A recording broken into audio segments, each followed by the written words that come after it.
با شما بلیط های ارزان لازم باشد و واسه اویاکاسی شهرنازا زنگ بزنید. بلیط های ارزان و باورناک است. من نمیدونم چیکار کنم. همش تقدیر خدمت. وای تقدیر خدمت اونو. من چیکار میگردم در رو؟ اوس چیکار میگردم من که دیگه؟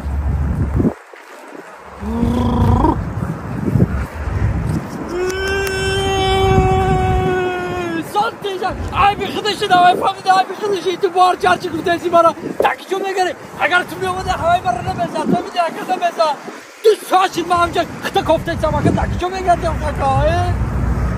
چه ساز تیز سلامت دستو بیاکردی خیلی بود بستو خود ای بی خودش بخمد ای بی خودش دوای فهمیده اگر تو باید میومده پشتی برا میگیری زکا چور کس بودن اگر چور کس بودن گوش بزن دولت خودم همین سر تو میگرم تا مینیست بشو خودم نصرینو نسه تو با اونده پیش بوده بکنم خیلی گری داری سه دقیقه اون ما اتوبوسی زد برا بگن کارت نداری تو فهمیدی کارت ما گفتم میزنم زد بالا چوکه دقیقه تو چون نکنی کارت تو مرا پرس تو چی حال داری بگو چوکه دی نصرین نسه تینجا کا خوکه تینجا همین اوتی عروسو اوتی عروس چوکه دار زن ها یا گفتم تو بردارم ها با گفتم وقتی دلم سوخ برداشتو چرا دروب کنه برداشتو چی گفتم گم یا بردیگه اگر خیلی دختری ما بگرده یا که دختری ما ده زنگ بزنی کارتو گیرد میگیرم کی گفت همه اوتی عروسو برم دسترینم نه خیلی چی بل نصرین ده اکه هیچ گم نه خیلی دخترش داشته یا دختر بده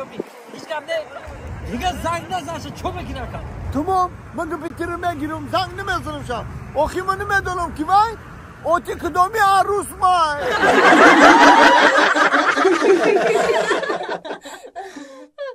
دوستان عزیز در مغازه دیلش موبایل از همین روز تا روز 25 با تلفن های پوکو S51 64 گیگابایت عکس اعلان کرده که نرخشون 5600 روبلیه برای از اکسیه هاشون با خبر شدن مرحمت به تلگرامشون ابونه شوید دیلش موبایل